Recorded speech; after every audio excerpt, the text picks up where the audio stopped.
Imagination is the only reality. Introduction.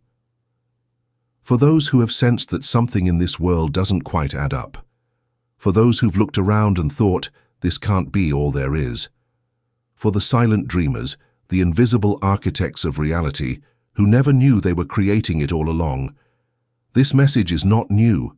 It is ancient, timeless. It's not a trend. It's not a technique. It is the secret thread that runs through every miracle, every answered prayer, every transformation that ever seemed impossible, until it happened. And here it is, in one sentence: imagination is the only reality. Welcome to the Middle Book, the channel where every page is a portal, lifting the veil on higher consciousness. You've been told life is what happens to you. You've been trained to think that what you can touch, see, measure, or earn is what's real. But the truth is deeper, older, infinitely more powerful. Because before the bank account, before the diagnosis, before the heartbreak, before the success or the fall, there was a thought, there was a feeling, there was a picture behind your eyes that the world eventually caught up to. You didn't just witness your life, you dreamed it, quietly, unconsciously, persistently, into being. This voice is not here to give you permission. You don't need it. This voice is here to remind you of something you already know deep in your bones, that you are not merely a participant in this world, you are the projector, and what you project becomes your world. Neville Goddard called it the secret of secrets. He said that your imagination was not a daydream, it was God, not a man in the sky, but the divine presence within you, imagining this entire experience into being. And now you are being asked to awaken to it, not just to use it when life gets hard, not to recite affirmations when things feel out of control, but to live from this truth, to think from the end, to become what you desire, not someday but now, inwardly, quietly, absolutely, because this is not magic, it's the law. Your life as it currently exists is not a punishment, it is a prophecy you've been fulfilling through thought. The words you whisper in silence, the mental movies you replay every night before sleep, the assumptions you carry in your nervous system, these are your prayers and all of them are being answered. The problem is most people don't know they're praying. They don't know that imagination is always on. They don't realize that the universe is not responding to what you want, it is responding to who you are being in imagination. You can say, I want abundance, but if you see lack, feel lack, and assume lack, then lack is what continues to show up. You can ask for love, but if you believe in your bones that you're unworthy, then rejection becomes your echo. It's not cruel, it's accuracy. Imagination creates. Not sometimes, not when you meditate, always, even now.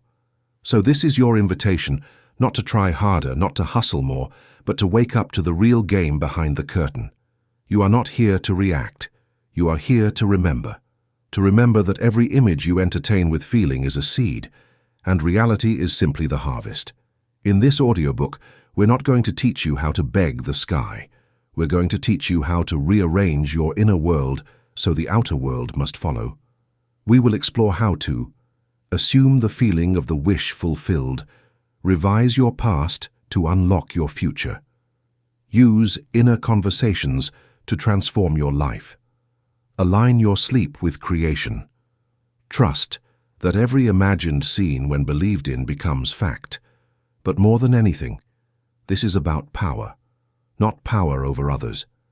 But the divine creative power was buried under conditioning, trauma, fear, and spiritual amnesia.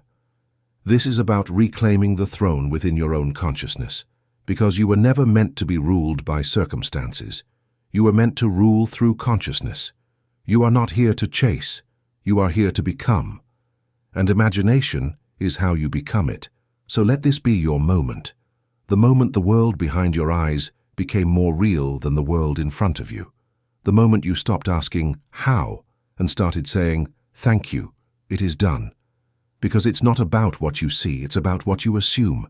It's about what you live inwardly, with faith, with feeling, with conviction. This is not a metaphor. It is the hidden architecture of reality. And now, it's yours to use. Let us begin. Chapter 1. The world is yourself pushed out. Everything in your life, everything you love, everything you hate, everything you wish would change, is not outside of you. It is you, a reflection, a projection, a mirror showing you not what you want, but what you are in imagination. This is the first revelation on the path of creation. There is no out there. The world is not separate. It is not an accident. It is not a neutral stage upon which you simply react. It is a living, breathing echo of your dominant inner assumptions. Your thoughts are not floating ideas. They are seeds. Your emotions are not side effects. They are magnets. And your reality is the harvest. You don't see the world as it is. You see the world as you are. What you assume to be true about life, about people, about yourself, becomes the filter that shapes what you see, what you attract, what you repel, and what seems to just happen. But nothing just happens. The world does not lie to you, it confirms you. If you believe people are selfish, life will introduce you to examples. If you carry guilt, the world will punish you. If you feel unworthy, the world will withhold its best from you. Not because it hates you, but because it listens to you, not your words, your state. Neville Goddard said it plainly, your outer world is forever reflecting your inner speech. You might believe you are being positive, spiritual, and hopeful, but if deep within your imagination still sees failure, still expects rejection, still clings to the identity of a struggler, then life will mirror back that movie.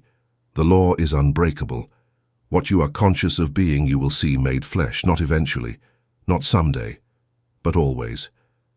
The world has no power of its own. It simply reflects consciousness, and consciousness, your consciousness, is the only true cause. This is the uncomfortable truth. It's also the liberating one, because if the world is you pushed out, then nothing must change but you. And the moment you shift within, everything must eventually shift without. But here is the secret most miss. The world is not just a mirror of your thoughts, it is a mirror of your assumptions. And assumptions are deeper than opinions. They live in your subconscious. They are the truths you live from, even if you've never said them aloud. You may consciously want to be loved, but if you've assumed that you're not enough, if you've been carrying the silent belief that you'll always be abandoned, then love will feel just out of reach. Not because it's not available, but because you're living in a version of reality where you're not aligned with receiving it. So the question is not, how do I fix the world? It's, what am I assuming to be true? The people who trigger you, the patterns that repeat, the missed opportunities, the chronic delays, the way your life always seems to move in familiar loops. These are not random. They are revealing. They are showing you the contents of your consciousness. Not to shame you, to free you. Because if the world is yourself pushed out, then you can stop trying to control it. You can stop trying to convince, to chase, to fix everything out there. You can go back to the root. The only root that matters, your self-concept. Your self-concept is the foundation of your experience. It is the blueprint from which all outer manifestations arise. Change your concept of self, and your life will reconfigure to match it. But how? Not through force, not through pretending, not through wishful thinking, but through imagination.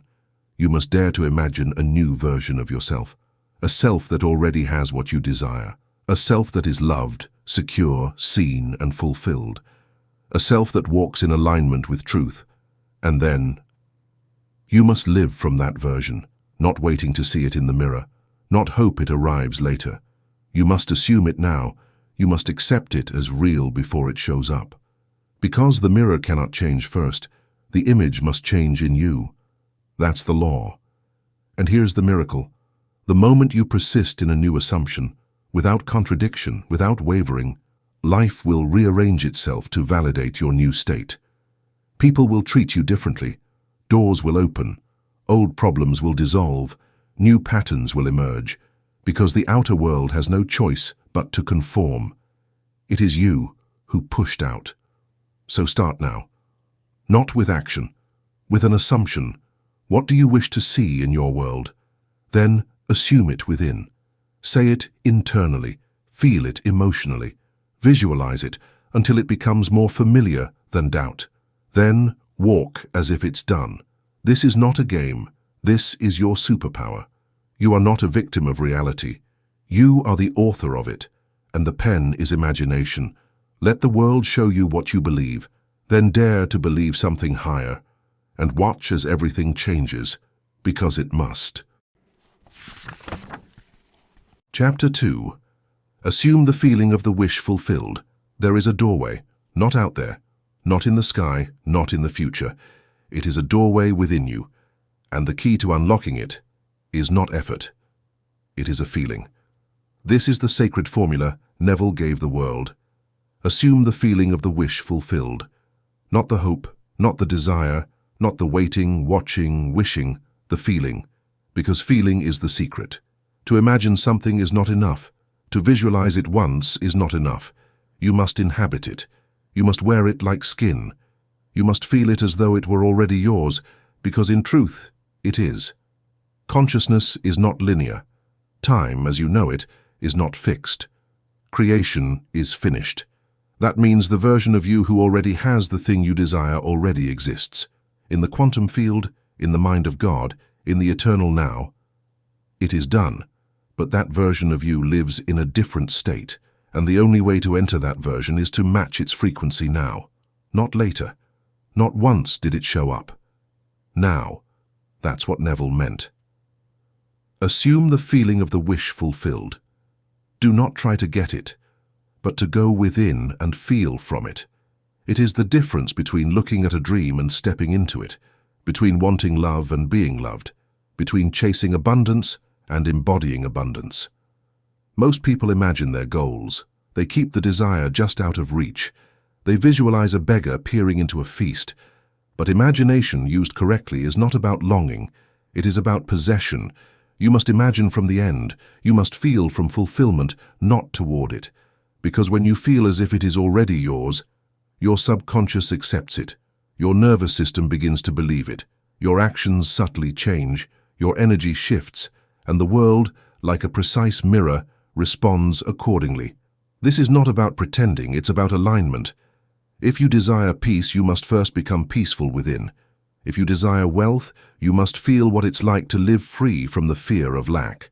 If you desire healing, you must feel whole in your imagination before your body catches up. The world says, I'll believe it when I see it. But Spirit says, you'll see it when you believe it. Because your belief, felt in imagination, is the cause. Everything else is effect. So how do you begin? You close your eyes, you silence the noise, and you choose, consciously, intentionally, to step into the scene. You see yourself already having what you desire, not watching it like a movie. Living it. You touch the doorknob of your new home. You hear the voice of someone saying, I'm proud of you. You taste the celebration. You breathe the air of that version of you. And most importantly, you feel it.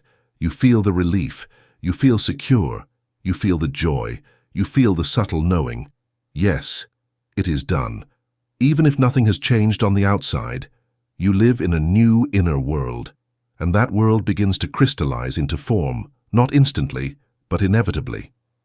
Neville said, to impress the subconscious, you must assume the feeling that would be yours had the desire been realized.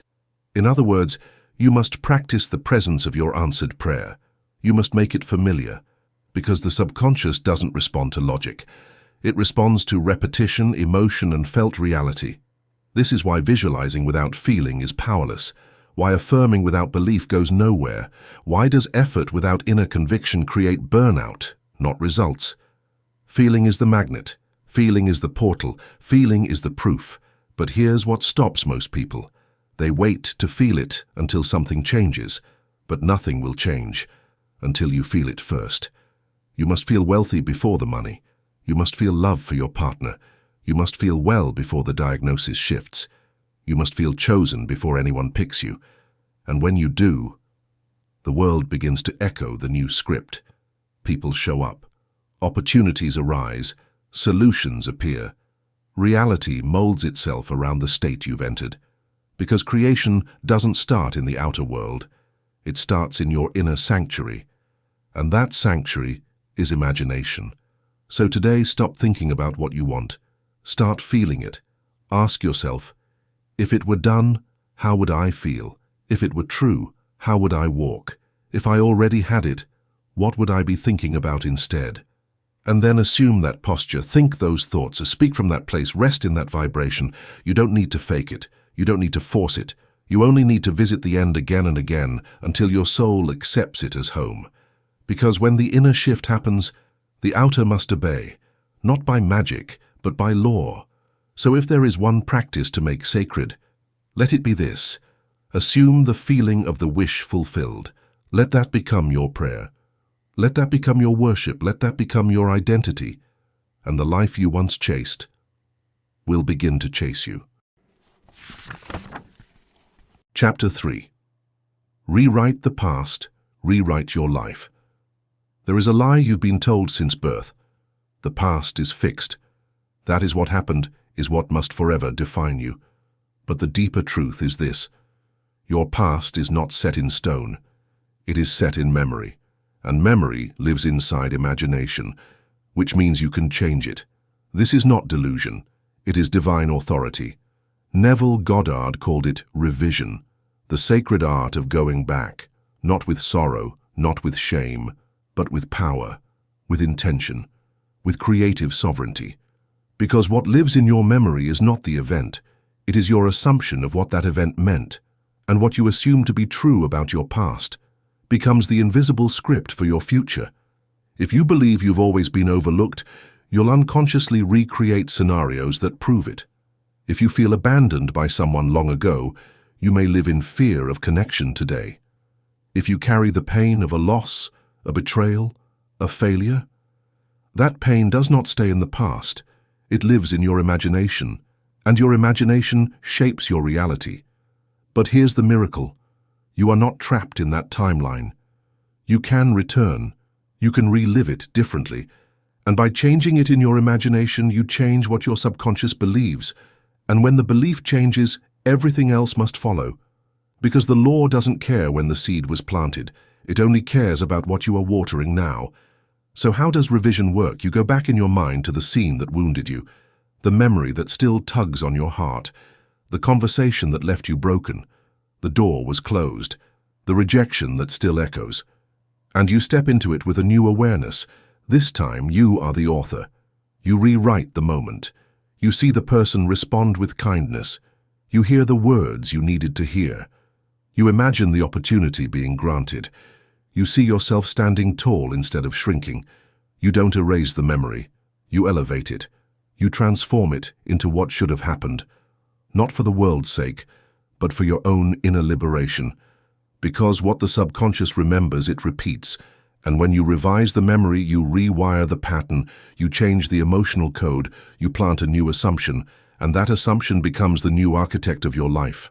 This isn't fantasy, it's spiritual surgery. You are not lying to yourself. You are reclaiming the truth that was buried by fear.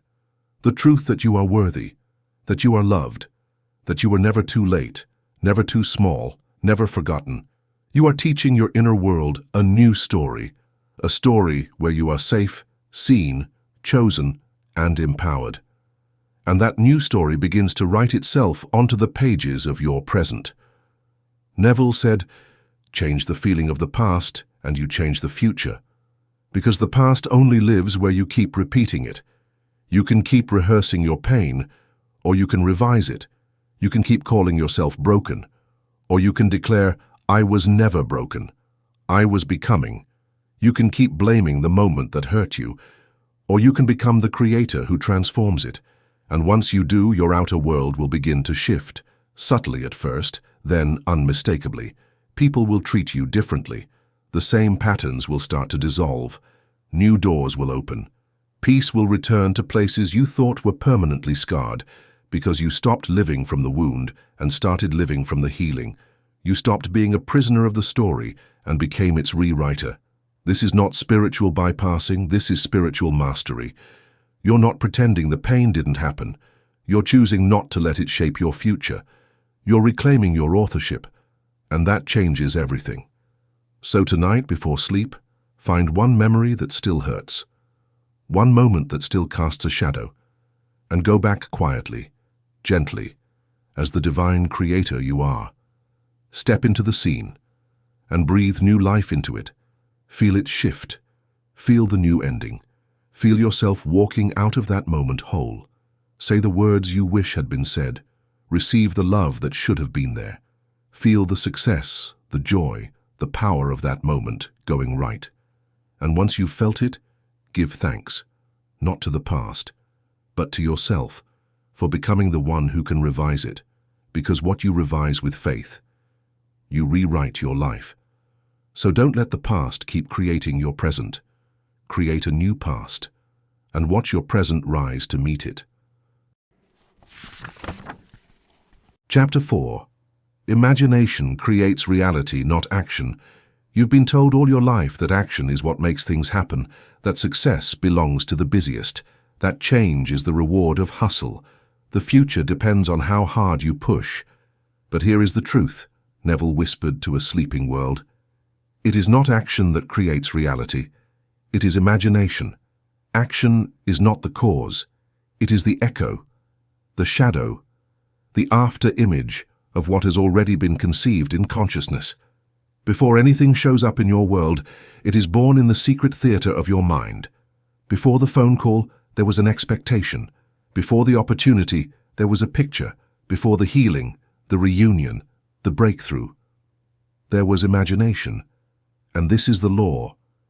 Nothing appears in the external world unless it is first imagined in the internal one. We've gotten it backwards. We think doing comes first. But doing without believing, without imagining, is like pushing a boat without water. It may move for a while, but it's heavy, forced, unsustainable. Imagination is the current that carries you. It is the unseen movement beneath all visible things. So many people live in a cycle of frustration. They take action after action, they chase, they perform, they strive, but their inner world remains the same, drenched in doubt, soaked in fear, locked in old assumptions. And because imagination hasn't changed, reality doesn't either. Because the law does not respond to what you do. It responds to what you are in consciousness. You can act like a millionaire, but if your inner story is rooted in lack, that's what you'll return to. You can smile in public, but if you carry rejection in your imagination, the world will mirror it back. You can pray with your mouth, but if you fear in your heart, your prayers will bounce off the walls of your mind. Neville taught this again and again. The world is a mirror, and the mirror reflects your state of being, not your activity. Jesus didn't perform miracles by effort. He didn't hustle the universe into obeying. He saw the outcome in his imagination first. He felt it, believed it, and then acted from it, not toward it. When he fed the 5,000, he didn't say, "This isn't enough." He said, "Father, I thank you." He saw abundance in imagination, and that imagination produced the miracle. It was never the loaves. It was the vision behind them. And you too are capable of this, not because you work harder, but because you imagine better. Here is the law. You do not attract what you want. You attract what you assume. Action comes after the assumption. It's not the cause, it's the expression. When you assume wealth, your actions naturally reflect confidence. When you assume health, your steps become energized. When you assume love, your words begin to open hearts. But when you try to force the result without changing the assumption, you live in resistance. Action becomes labor. Effort becomes exhaustion. Manifestation becomes a struggle. So, how do you change it? You stop asking, "What should I do?" And you start asking, "Who must I be?" That's the real work. To change your inner state, to inhabit a new identity, quietly, faithfully, without proof. And when that inner state is solidified in imagination, your outer actions will align naturally. Not with effort, but with ease, because your steps will now carry the weight of belief. Your voice will now speak from knowing, and your life will begin to echo what's already been accepted as true. This is the divine pattern: imagination, assumption, expression. You do not act to become. You become within, and then you act. Think of it this way. If you were already who you wish to be, what would you do? How would you feel? How would you speak, walk, respond, and rest? Then do that. Not to fake it, but to match the frequency of the reality you've imagined. Because the action that follows the assumption is powerful. It is not guessing. It is an expression. You are not trying to get. You are revealing what you've already accepted as yours. That's the shift. From chasing to embodying. From hoping to assuming. From forcing to flowing. And here's the miracle. Once you live from imagination, life begins to organize itself around your new state. People will say, "You've changed. You're lucky. You're magnetic." But it's not luck. It's the law. You stopped moving from fear and started moving from fullness. You stopped trying to make things happen and started letting imagination lead. So pause now. Ask yourself, am I trying to force my life through action, or am I letting imagination go first? Have I truly assumed my desire is already mine, or am I still negotiating with reality? Remember this. The creative power is not in your hands. It is behind your eyes. It is in the silent images you dwell in daily. That is what shapes your world. Not the grind, not the effort, but the inner knowing. So let the world call you unrealistic. Let them say, "That's just imagination." Smile quietly. And remember, imagination is the only reality. Chapter 5. Inner conversations shape outer conditions. There's a voice in your head, one that never stops speaking. And it's not just talking to you, it's created for you. Every day, without knowing it, you are holding court in the most powerful chamber of creation, the theater of your inner conversations. And what you say there, what you repeat, assume, argue, or affirm, becomes your external world. Not someday, not if the universe decides, but now, automatically, by law. Because your life is not shaped by what happens to you. It is shaped by what you whisper to yourself about what happens to you. You think you're reacting to life, but you're not. You are responding to your own commentary. And your commentary is casting the roles, building the sets, directing the scenes of your reality. Neville said it plainly. Your inner speech is perpetually writing your story. And the world. It's the printed script. So if you don't like what you're experiencing, don't blame the scene. Go back to the writer. Go back to the voice within. Because everything you're living today, it was once spoken silently in your imagination. Think about it. What is your default inner dialogue? Do you speak as the loved or the rejected? Do you hear yourself expecting success or bracing for disappointment? Do you imagine people respecting you or letting you down? That's not background noise. That's the architect of your next chapter. And it never sleeps. Even when you're not paying attention, the subconscious is listening, recording, manifesting. If your inner conversations are filled with self-doubt, guilt, fear, or shame, then your world will echo those tones, not to punish you, but to reflect on you. Because the universe is not a judge, it is a mirror, and it does not respond to your outer words. It responds to your inner state, the one revealed through your self-talk. So ask yourself, what have I been saying to myself lately? Would I speak that way to someone I love? Would I let a stranger speak that way to me? And yet, we do it all the time. We rehearse failure. We repeat old wounds. We replay arguments that never ended. We assume rejection before it even happens. And then we wonder why life keeps confirming the worst. But here is your power. You can change the conversation. Right now. This moment. You can shift the script. Instead of "I can't," say "It's already done." Instead of "They never listen," say "I am heard and valued." Instead of "Nothing ever works," say "Everything is unfolding in my favor." And say it not as wishful thinking, but as the law. As a decree from the throne of your own consciousness. You may not feel it yet, but feelings follow thought. Reality follows attention, and the world follows the words you consistently feed your soul. So feed it differently. Your inner conversations are not private. They are public in slow motion. What you say in silence becomes what the world shouts back in form.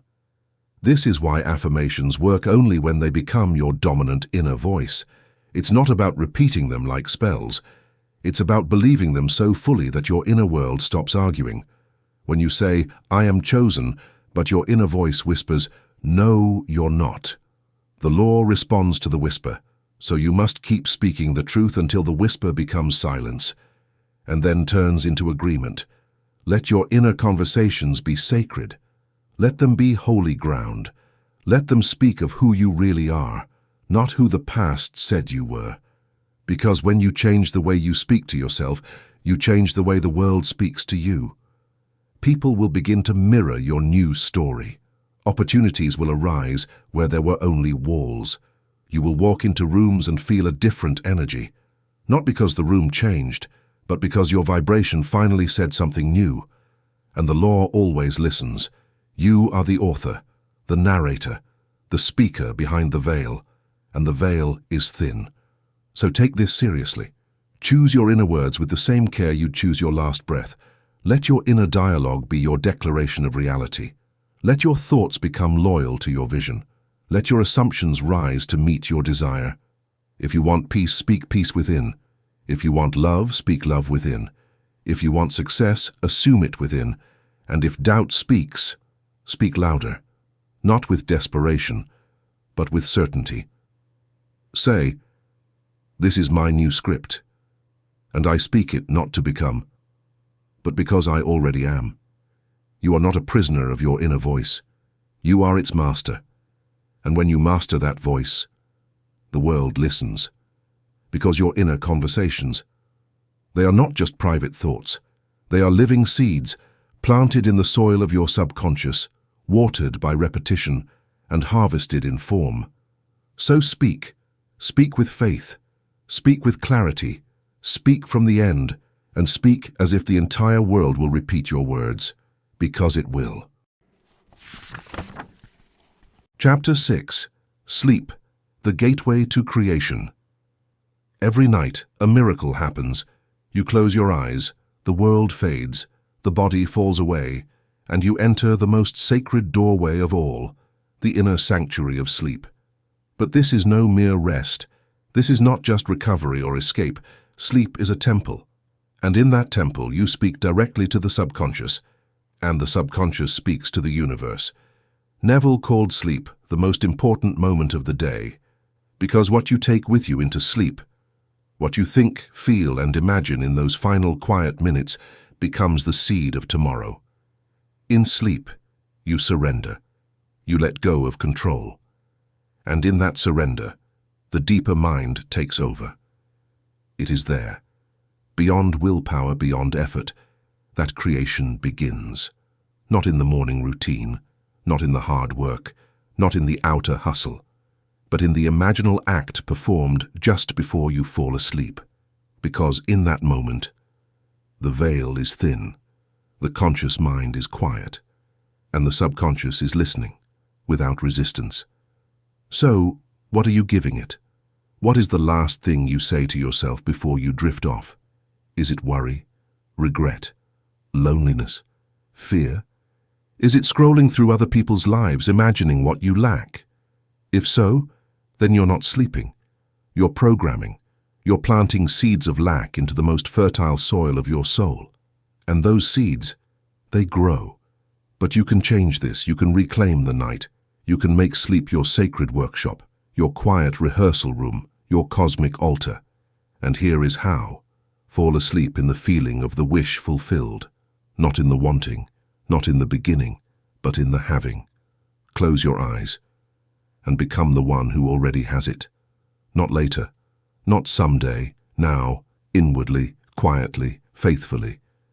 If you seek healing, feel what it's like to wake up strong, to breathe easily, to laugh with energy again. If you seek love, feel the warmth of being held. Hear the voice of someone saying, "You are safe with me." Smile as if you are already known. If you seek abundance, drift into the dream with gratitude, not for what's coming, but for what is already done in the unseen. Your emotions are the code, your imagination is the signal, and your sleep is the sacred delivery system. You are not trying to force the future. You are stepping into it inwardly, so that it must take form outwardly. This is not superstition. This is not a bedtime ritual to soothe your nerves. This is the law. Neville said, "Man moves in a world that is nothing more or less than his consciousness objectified. And where is consciousness most programmable? In the final minutes before sleep. So protect that window. Guard it with reverence. Do not go to bed with the weight of what went wrong. Go to bed with the light of what is becoming. You don't need proof. You don't need anyone's permission. You only need an assumption and sleep. Because when you fall asleep, assuming a new reality, you bypass all resistance. You go straight to the subconscious, and the subconscious goes straight to work. And the next day, reality will begin to catch up. You'll notice small shifts, new opportunities, synchronicities. People are showing up differently. But most importantly, Kabias, you will feel different. And how you feel is how you create. So let sleep become your temple. Let it become your meeting place with the divine. Let it become the portal through which new realities are born. Every night you are standing at the threshold, and you have a choice. Do you fall asleep as the wounded version of yourself, or do you fall asleep as the healed? Do you replay the old movie of rejection, or do you press play on the new script of love, joy, and power? Do not let the past tuck you in. Do not let the fears of the day follow you into the sacred night. Say instead, I am not who I was. I am already who I've chosen to be. And tonight I rest in the feeling of fulfilled desire. Because I know imagination is the only reality. Breathe in that knowing. Let it saturate your being. Let the last images you see in your mind be the ones you wish to see in life. Let your bed become an altar. Let your dreams become declarations. Let your stillness become a spiritual act of creation. And when you wake, the world will begin to rearrange itself to reflect the self you dared to embody in the quiet mystery of sleep. Chapter 7. Imagination is the divine itself.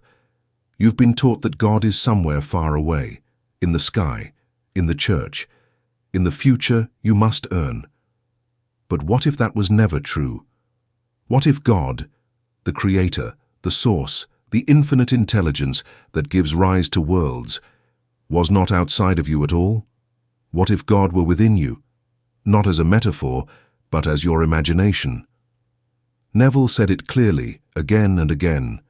God and your own wonderful human imagination are one and the same. This is not blasphemy. This is a revelation. This is the lifting of the veil. The kingdom is not far. The divine is not hidden. The Creator is not beyond reach. You've been using it all your life. You just didn't know what it was. Every time you imagined something vividly, every time you saw it clearly, felt it deeply, believed it fully, you were praying, you were creating, you were moving the substance of reality into form, and that power, that presence, that consciousness that speaks in image and feeling, that is God in you. Imagination is not child's play. It is the architect of the universe. It is the invisible mind behind every form. It is the spiritual DNA of all manifestation. Everything you see around you, every building, every invention, every work of art, every movement of progress, first existed in someone's imagination. It is the womb of all creation. It is the unseen becoming seen. It is the divine choosing to move through you. So let go of the idea that imagination is fantasy. Let go of the belief that it's just a mental escape. Imagination is not what you do to distract yourself from reality. It is what creates reality. It is the language of God. It is the power that said, "Let there be light," and there was. It is the "I am becoming, I see." When you imagine with faith, you are not using God. You are expressing God.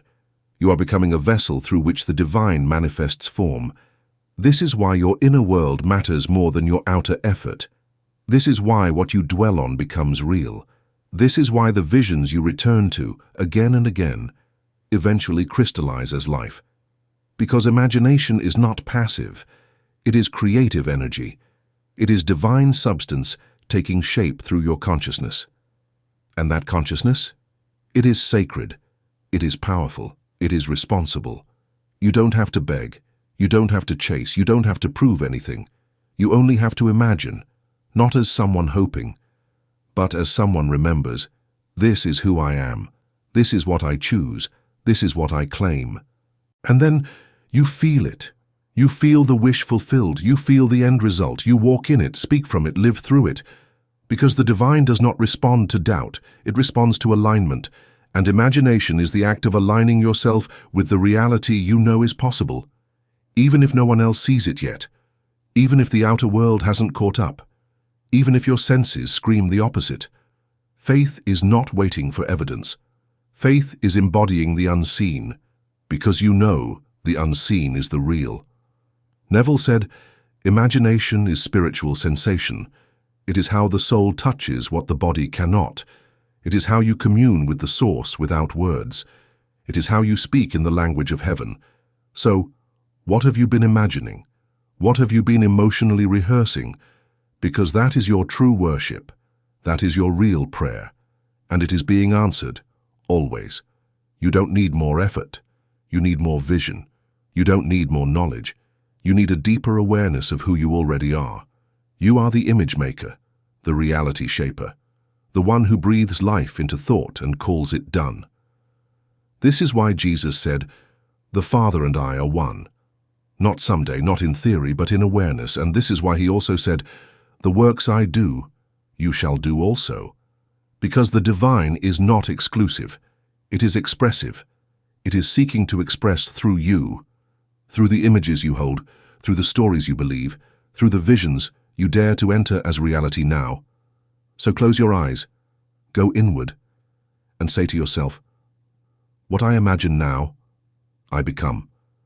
What I feel now, I create. What I dwell upon now, I call into being. You are not separate, you are not powerless, you are not a servant to fate.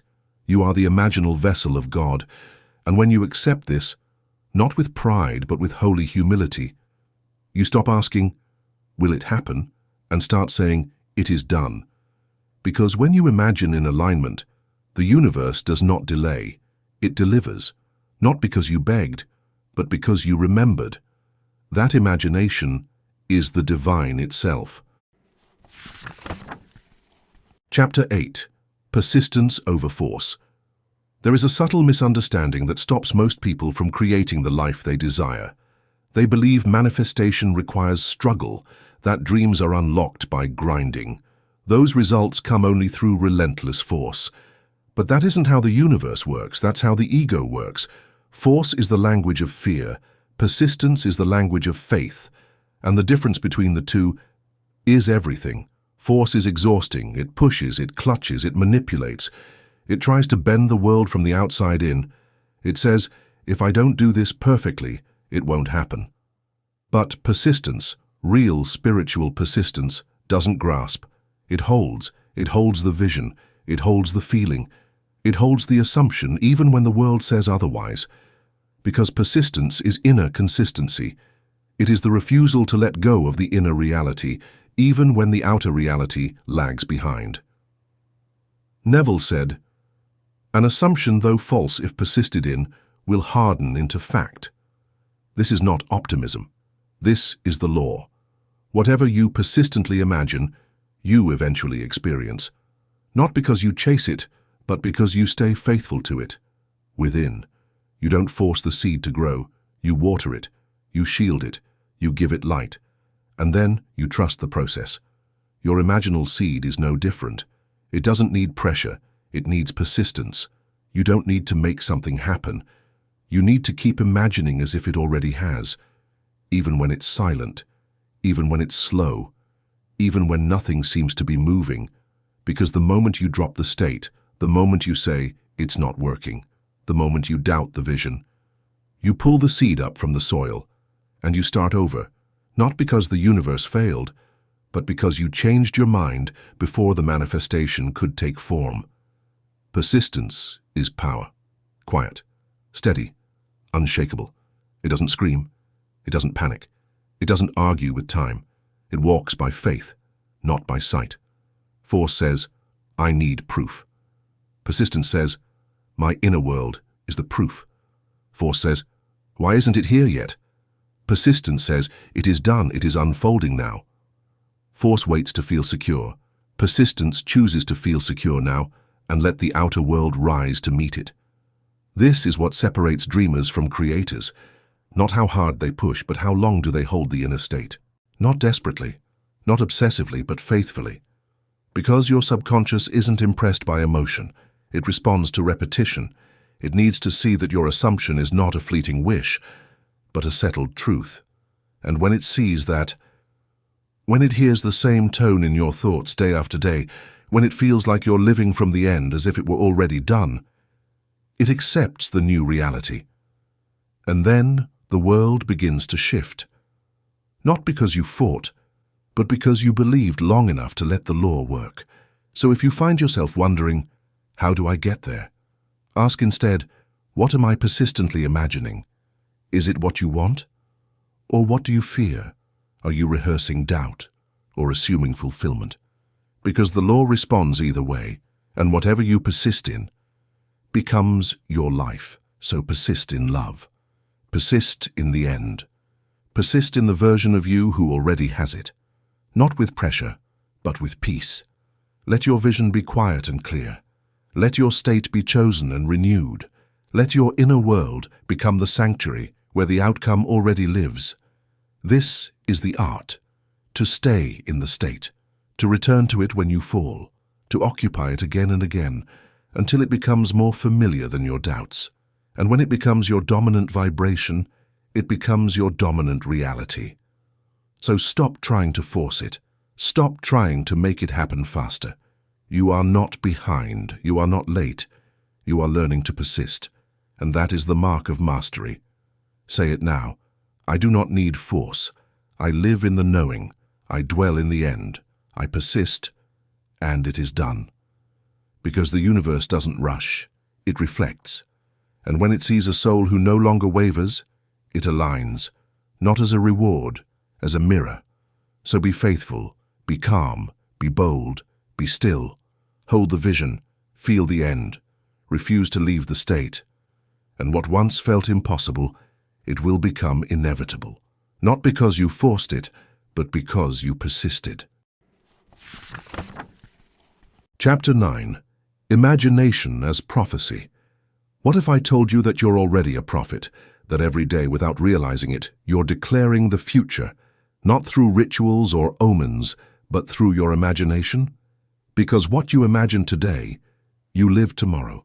Not metaphorically, literally. What you continually dwell on in consciousness becomes the blueprint of your destiny. Imagination is not escape. It's not a dreamland. It is prophetic power, quietly shaping the path your feet will soon walk. You don't need to consult the stars. You don't need to wait for signs. You are writing your future with every inner scene, every felt assumption, every moment you say inwardly, "This is how life is." Neville said, "The feeling of the wish fulfilled is the spirit of prophecy, because feeling is the evidence of belief, and belief, when repeated in imagination, becomes fate." This is the forgotten truth. You are not predicting the future. You are creating it. And the tool is imagination. When you rehearse worst-case scenarios, you are practicing prophecy. When you expect disappointment, you are writing tomorrow's script. And when you imagine joy, love, breakthrough, not as a hope but as a lived inner experience, you are walking in divine authorship. This is not superstition. This is the science of consciousness. Your subconscious does not know the difference between what you vividly imagine and what you physically experience. So when you step into a scene in imagination and feel it as real, you impress it upon the deep mind. And the deep mind sets the universe in motion to match that vibration. Life begins to bring the characters, arrange the circumstances, and bend reality to make your prophecy real.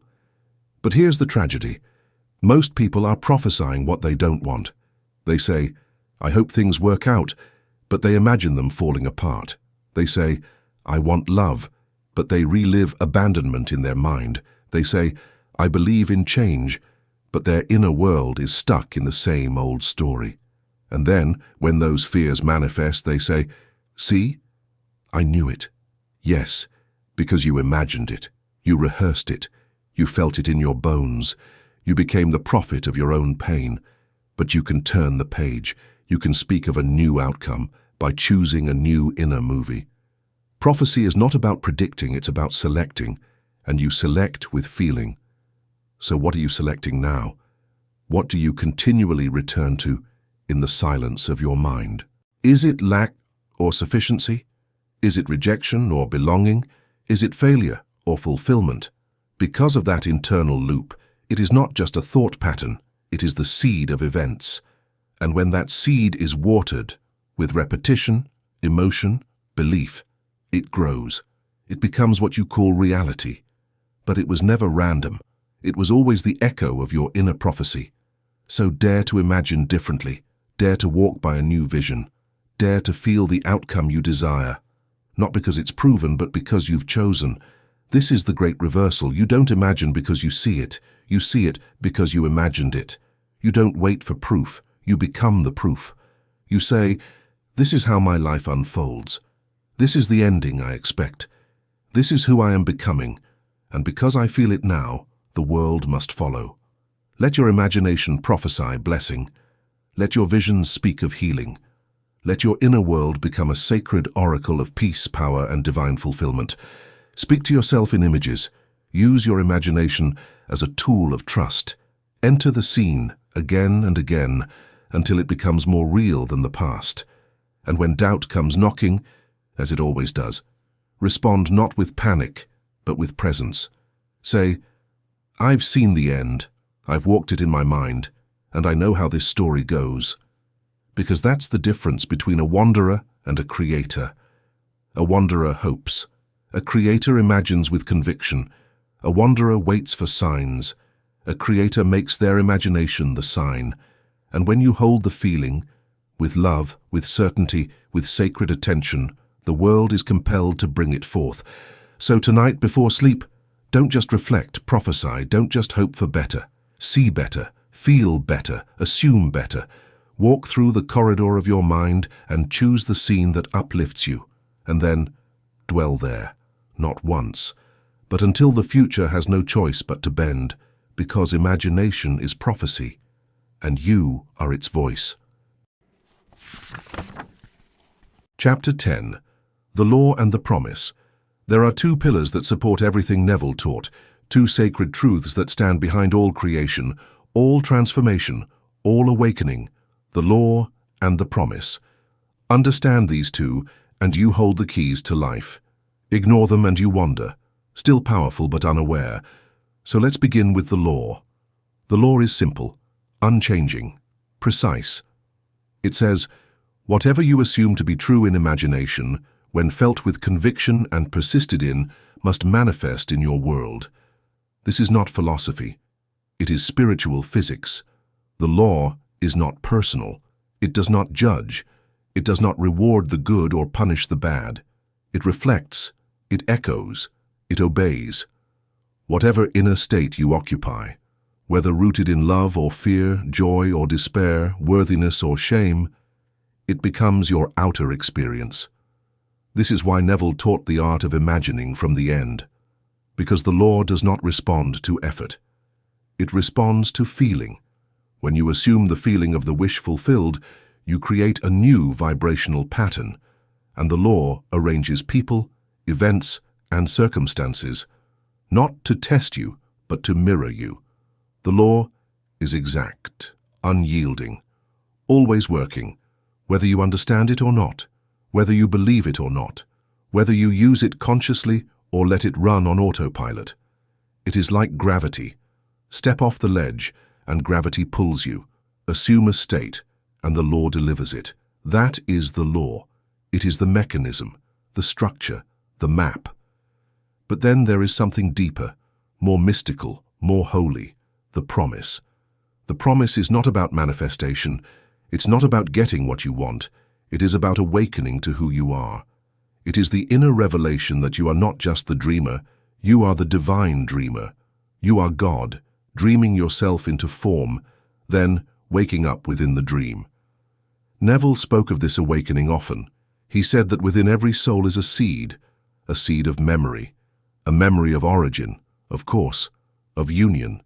And this seed, it sleeps until it is stirred. It sleeps beneath the desire for things, beneath the longing for change, beneath the efforts to create a better life. But eventually something happens, something opens, and you no longer seek to manifest, you seek to remember. You feel it in flashes, moments of awe, moments of silence, moments when the veil thins, and you realize you were never separate, you were never broken, you were never alone. You are the I am that imagined the world. You are the divine awareness, playing human for a time, until the time comes to return. And the promise is this, that return is guaranteed. No soul is lost, no being is forgotten. Every path, no matter how winding, leads back to the one. The law helps you shape your life. The promise helps you remember your origin. The law gives you power. The promise gives you peace. The law is about conscious creation. The promise is about divine identity, and both live within you. Use the law to imagine boldly, to shape your world with purpose and vision. But never forget the promise that beyond every dream, every desire, every goal, there is only the self, the eternal I am, the one who imagined the universe into being, now awakening within the very thing it imagined. This is the sacred paradox. You are the one creating the story, and you are also the one the story is about. The law says you can have whatever you assume. The promise says you are more than what you assume. You are the source behind it all. So as you manifest, don't just chase outcomes. Let each desire be a breadcrumb leading you back to the greater realization that the power you sought outside, it was always within. That the God you prayed to, it was never far off. It was the voice you used when you imagined, the hand you used when you shaped your inner world, the presence you felt when you said, I am. So honor the law. Use it well. Be deliberate in your assumptions, faithful in your feelings, persistent in your inner vision. But also, rest in the promise, the sacred knowing that you are not becoming divine. You are remembering that you already are.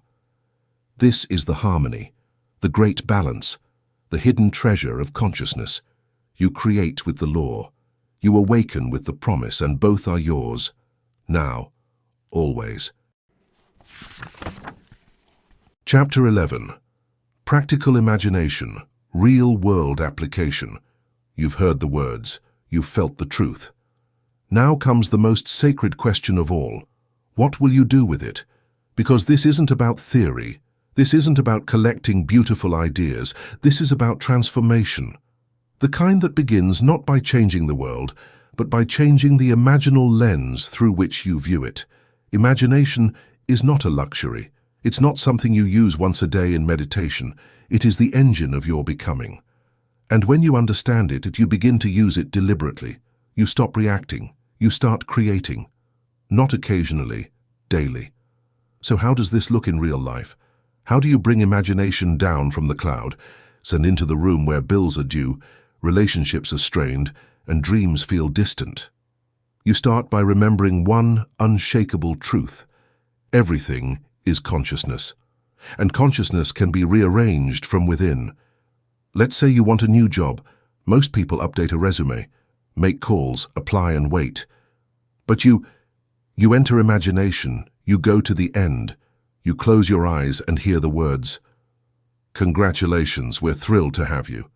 You feel the weight of the offer letter in your hand. You imagine yourself walking into the building, confident, calm, chosen. You dwell there. You feel it until it begins to feel like a memory. You don't beg for it. You don't obsess, you assume it. And then you let the law do its work. Let's say your relationship feels broken. Don't speak of it as broken. Don't rehearse arguments. Don't tell the story that keeps you bound. Go within, close the door of the senses, and build a new scene in silence. You hear the laughter. You see the reunion. You feel the connection restored. You revise what was. You dwell in what is becoming. And you stop asking how, because your job is not the how. Your job is to feel the end. Let's say your health is failing. Don't affirm the sickness. Don't tell the world about your pain. Don't worship the diagnosis with repetition. Step into the temple of your imagination. Feel your body strong, flexible, and clear. Imagine walking without fear. Hear your own voice saying, "I've never felt better." Let that scene become more familiar than the symptoms. Let that version of you become the one you speak from. Not someday. Now, that is practical imagination. You don't escape life, you reshape it. And here's the miracle. The outer world begins to respond. It follows your new script. It catches up to the reality you've chosen inside. This is not magic. This is the law. The world must reflect your dominant assumption, so make your assumption holy. If you want something new, stop asking if it's possible. Ask if it's imaginarily real. Have you felt it? Have you walked in it? Have you dwelt there long enough for your subconscious to accept it? If the answer is yes, then it is done. You don't need confirmation. You need consistency. You don't need to explain it to others. You need to stay faithful to the end, because most people are living in reverse. They wait to see it before they believe it. They ask the mirror to smile before they do. But practical imagination means you smile first. You feel it first. You see it within, vivid, detailed, real. And then the mirror reflects it. That's how the law works. So make imagination your first response. Not worry, not problem solving, not fear. When something feels wrong, don't react to the current version of reality. Respond with vision. Close your eyes and assume the version where it's already resolved. It doesn't matter how long it takes. It doesn't matter what your senses say. It only matters that you persist. Because reality is not loyal to time, it is loyal to the assumption. And what you assume long enough, you eventually walk into. So use imagination in every room, before the meeting, during the storm, in the silence of the morning, and in the stillness before sleep. Let it become your companion. Let it become your navigation. Let it become the lens through which you live. And if you fall out of state, which you will, return again and again to the end scene, to the wish fulfilled, to you who is already living it. That's the secret. Not perfection. Persistence, not force. Faith. And as you do, you'll begin to notice. People respond differently. Opportunities arrive. Your mood lifts. The world seems to soften, open, and expand. Because it's no longer the old script. It's the one you've written, felt, dwelled in, and believed. This is imagination made practical. This is creation made real. This is the Word made flesh. And it's available to you every moment, in every circumstance. So step in, speak it, see it, and live from it. Because the life you want, it is already waiting inside your imagination. Chapter 12. You are the dreamer and the dream. There comes a moment in every seeker's path when the lines begin to blur. The outer world, once so solid, begins to feel like smoke. The inner world, once dismissed, begins to feel like the truth. You realize that the walls around you were imagined, the roles you've played were chosen, the limitations you lived under were agreed upon by you. And if you dare to look deeper, you will see something so staggering, so luminous, so undeniable, that you are not merely a dreamer. You are the dream itself. You are not just creating with imagination. You are imagination, living, breathing, waking through form. You are the consciousness that imagined this entire life into being, not by accident but by design. Every face you've met, every challenge you've overcome, every joy, every heartbreak, every moment that cracked you open, all of it was part of the dream, your dream. And now you are beginning to awaken within it. This is the final revelation, the sacred paradox, the end of seeking, that you have been both the painter and the canvas, the actor and the stage, the voice and the echo. You have been dreaming yourself into every experience, and now the dream is remembering itself. It's why you're here, listening to these words, feeling them stir something ancient and beautiful inside you. It's not a coincidence, it's remembrance. You're not broken, you're blooming, you're not behind, you're exactly where you chose to be, in the divine unfolding of your own awakening. So what do you do now? You wake within the dream. You choose to imagine with sacred awareness. You speak not just as a person with desires, but as consciousness itself chooses its next experience. You stop asking, "Is this possible?" And you start asking, "What do I want to experience next as the dreamer of this dream?" You stop reacting to life and begin composing it, scene by scene, moment by moment, with the same care that a master artist gives to the brush. You say, "I am not waiting. I am remembering. I am not hoping. I am shaping." Because everything is an extension of you. The world is not outside. It's a projection, a reflection, a response to the tone you carry within. And that tone is imagination. You dreamed this far. You can dream further. You can. You dreamed yourself out of the pain. You can dream yourself into peace. You dreamed yourself into fear. You can dream yourself into freedom. Because the dream is fluid, and the dreamer is awake now. You don't need to escape reality. You need to inhabit it from a new level, with new eyes, with a new script. You are not a prisoner in someone else's story. You are the author, the narrator, and the hero. And as you persist in the new story, the world will conform. The people around you will shift. Not because they've changed, but because you've changed the version of them you choose to interact with in consciousness. The circumstances will soften, not because the external world has become kind, but because your imagination has become aligned. This is how reality works. From the inside out, from the unseen to the seen. You are dreaming with God. You are dreaming as God. Every time you say "I am," you are invoking the creative power that formed galaxies. And when you say "I am loved, I am abundant, I am whole," the universe does not argue. It delivers, because the dream responds to the dreamer's word. So speak with awareness, feel with devotion, imagine with joy, and live as if your inner world is the only world that matters. Because it is. Imagination is the seed, feeling is the soil, assumption is the root, persistence is the sunlight, and reality is the harvest. Now the garden is yours. This is not the end. It is the beginning of conscious creation, of inner sovereignty, of sacred remembrance. So say it now, softly with power. I am the dreamer and the dream. I imagine, and it is so. I remember, and I am free. Let that become your knowing. Let that become your daily rhythm. Let that become the place from which you live, move, and breathe. Because this is not fiction. This is not hope. This is the fabric of reality. Imagination is the only reality. And now you know it. And now you live it.